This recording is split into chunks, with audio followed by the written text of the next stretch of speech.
what I want to do is I want to start with this first section is we're going to identify and understand our current foundation, because just like a building, it always starts with the foundation. If your foundation is bad, anything you build on it will never reach its potential.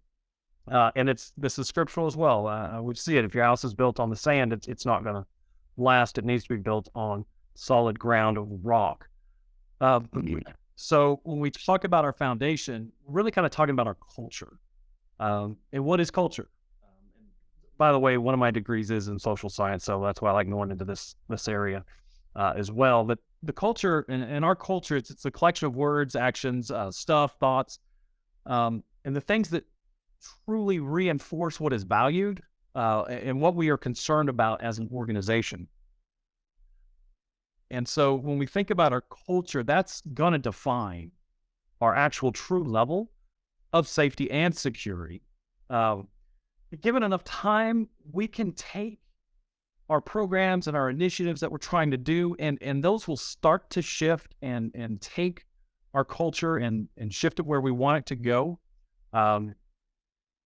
You've probably heard, though, change in direction in a church is kind of like change in direction on a cruise ship when the captain is a monkey. It just doesn't make sense, and it's not going to work very well. That's the same thing here. Making those changes can be really, really hard. But if we don't take the steps to identify where we're at the beginning, and we don't do it properly, we will fail. That's just kind of a given. So let's define some of the terms as we're talking about this. And again, you'll get the handout, or if you want better notes or my notes, just write really fast, because I don't write any of this down. So behavior, that's what we see, hear, feel, encounter when we meet, or when someone meets us, that first time guest walks in, that the behavior, that's what they see. But what we believe about ourselves, that's something that we hold to be true with limited proof, right? We believe that we're a church that is open. We believe that we're a church that reaches out to families. We believe this, but then we need to understand that our values is that's a belief that's actually lived out, that actually has some emphasis on it. So if you believe that evangelism is important, it's only really a value if you actually evangelize. So if you believe that you're a welcoming church, it's only a value if you actually invest in welcoming people to the facility. And if you want to believe that you are a secure building and have a good safety and security program, then you actually have to live that out. And so that's what people understand the difference between the belief and the values. And again, our behavior, that's what we see, and what I see when I observe, go to facility condition assessments. We're safe and secure, and really, because I just see a door that's blocked open with a walk-off mat. Okay, that's your behavior. So your behavior is actually showing me your value, and your value is you prefer convenience over security. Sorry if I just stepped on some toes, and understand as we're developing these strategies, plans, procedures, policies, the things that only some of us that are weird in the population like, policies, procedures, and everything, understand those are going to come and go. There will be changes, but your culture will remain. And what do I mean by culture has a voracious appetite? What I mean is, if you are not willing to stand up to reinforce and to make sure that you're continually pushing out and being consistent in the application of our policies, plans, procedures, your culture's got to eat them up, and you'll just start ignoring them. I mean, I'd ask for hands to be raised of how many times you've seen a policy implemented at your building that, because it inconveniences or it's not too fun, people just stop doing it over time. And I imagine all of you are raising your hands right now, because there you go. 4 participants just raised your hand. I'm telling you, a lot of you are raising your hand, because that's what happens. We do that. And that's what I mean. Your culture has that appetite. If your culture isn't going to support it and be okay with it, it's going to eat it up and spit it out. So when we're talking then about our cultures, how do we determine it? Because if we're honest with ourselves, we all have bias. right? We all are biased in some shape, form, or fashion by external influences, but we're also biased by internal things and by our experiences. We know if I've had a negative interaction with a staff member or with a guest or a member, that creates a bias and I make assumptions. But that doesn't mean two things. One, it doesn't mean that it's necessarily true in the whole, but it also doesn't mean that it's not true. But we need to figure out a culture by asking hard questions without bias as much as possible or apology. What do I mean by that? So how do we get without bias? Well, that's like the anonymous polling. That's one of the best ways, is give people the freedom to give you information that you may not want to hear without fear of repercussion or being questioned about their opinion. Both staff and members. Staff is a really hard one from a safety and security thing, or even just a general idea about culture, because we're conditioned almost in church to have a positive answer, right? And to support the line. But that's not a good position to have when we're thinking about safety and security. We have to be able to question, and we have to have a culture that allows us to question, is this the right thing to do? Are we doing this well? And to be honest with ourselves. The worst thing you could do is lie to yourself about how good you are at something and then fail miserably when you are confronted with it. And so we really want to try to avoid that. So we need to ask those hard questions without bias. I was polling then. We can't be upset about, asking the hard questions about uncomfortable topics. If we are not comfortable having the conversation, we're going to have a really difficult time developing a safety and security plan that helps mitigate the risk. And so anonymous polling, listening sessions, secret shoppers, engage people to try things or to get areas, intentional and targeted interviews. Sometimes you need to go right to the source. Internal document reviews. I love reading policies and procedures, and that's not actually a joke. I actually do.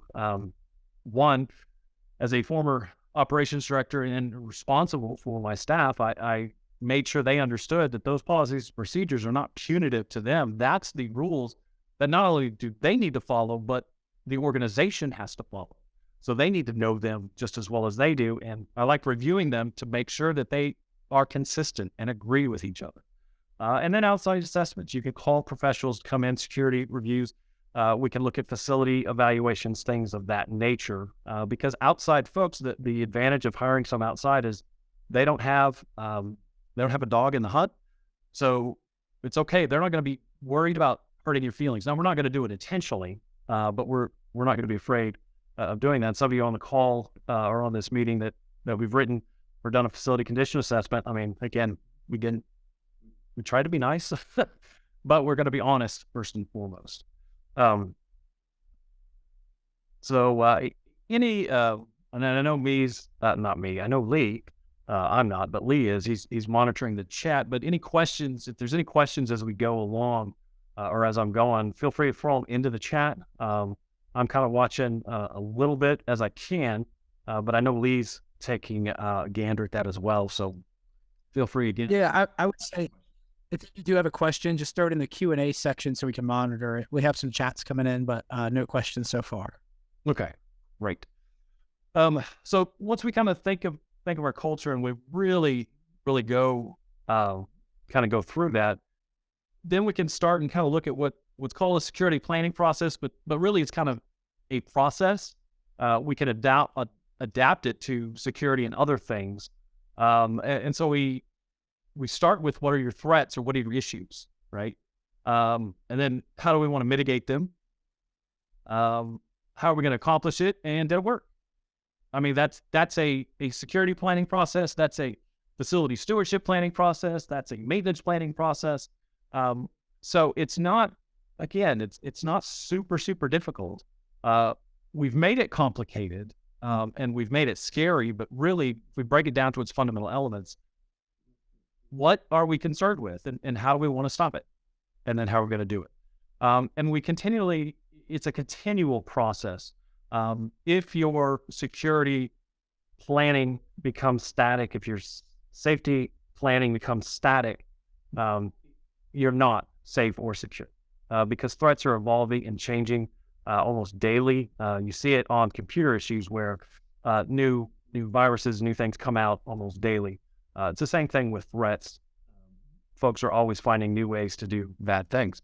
So when we talk about those 4 areas, we need to be realistic and understand this is a big thing for me.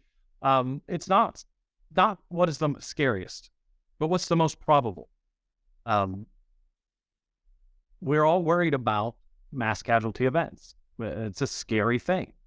But the data and the statistics tell us that that's not the most likely thing to occur in your facility. So let's be realistic. Let's use verifiable data as much as possible. Talk to your local law enforcement. It's a great resource. And then try to identify everything. It can be overwhelming, but we're not going to necessarily fix everything all at once, but we at least need to try to identify as much as we can.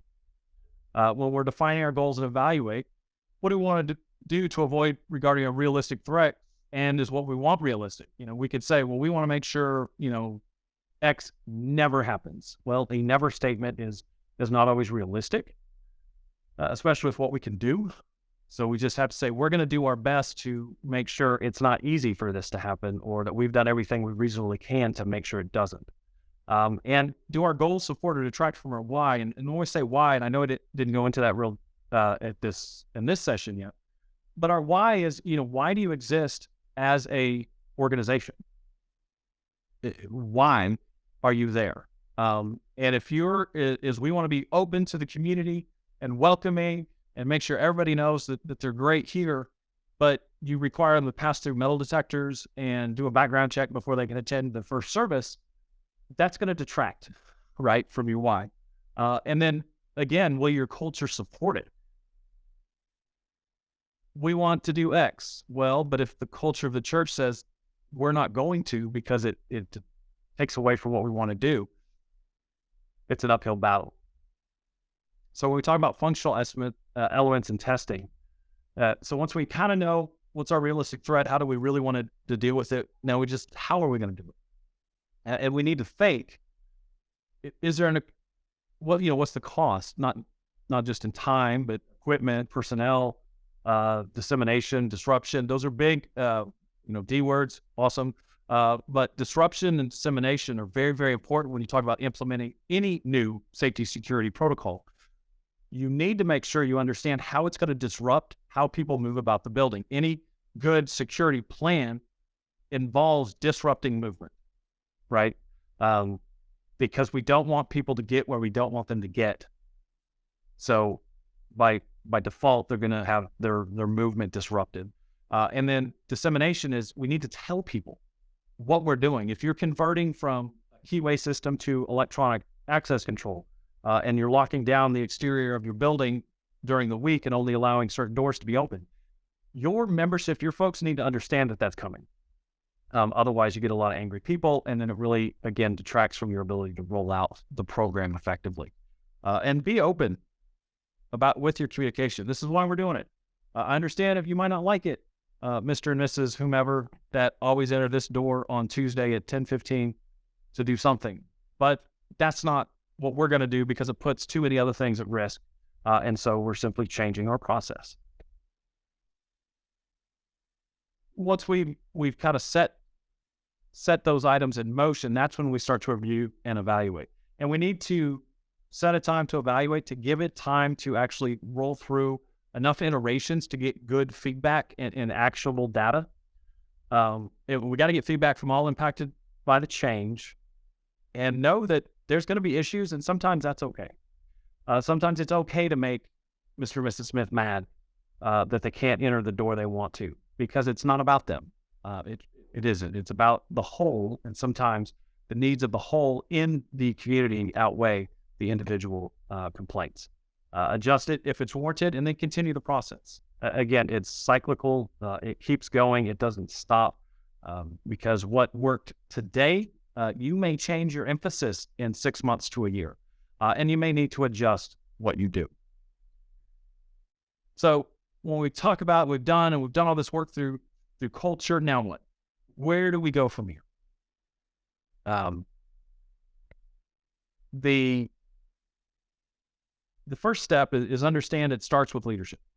Okay, how your leaders act will determine your course. And of course, when I say leadership, I'm talking about your upper level or executive level, however you want to say, clergy. I'm talking about your pastors, your priests, your folks that are at the top that reach out and people know. The leaders are going to cast the vision and set the stage, and how the most senior person rolls out or supports the emphasis is going to set the standard that everyone else will follow. And leaders need to know that they have such a critical role. Even if they're not doing the research, not doing the work, they have a critical role in actually making it work. They'll reinforce or tear it down. Groups are going to mimic the actions of the leader. When leadership talks about a process or a procedure, the words they use, the phrase they use, it will become and begin to be adopted by those listening, the same tone and the words that they use. And if there's a rebuke, a passive aggressive, or we needed to do it, but I'm not too big of a fan, but whatever, that's gonna derail you. That's gonna stop it. And so how do we mitigate that as we go through the process? Is we make sure leadership is informed and on board with all aspects of the plan. So as you're planning and as you're going through this process, even if you have to take additional time to set up an intentional meet with senior leadership to say, this is where we're at, this is the why, this is all our research, you boil it down, this is where we're going, do you have any questions, do you have any concerns? And you might find that you need to back up and reassess and reevaluate, and that's okay. If you do that now and take an extra month, it saves you 6 months of heartburn, right? And then leadership, they need to take the lead publicly in support and the discussion of the new safety and security protocol. Personal influence and persuasion, it's very effective, and leadership sets the example whether they want to or not. And we just need to understand that it doesn't matter if I'm the subject matter expert in my facility or you're the subject matter expert in your facility about safety and security. What the senior leadership says goes. And so that's kind of the way it works. And we know that.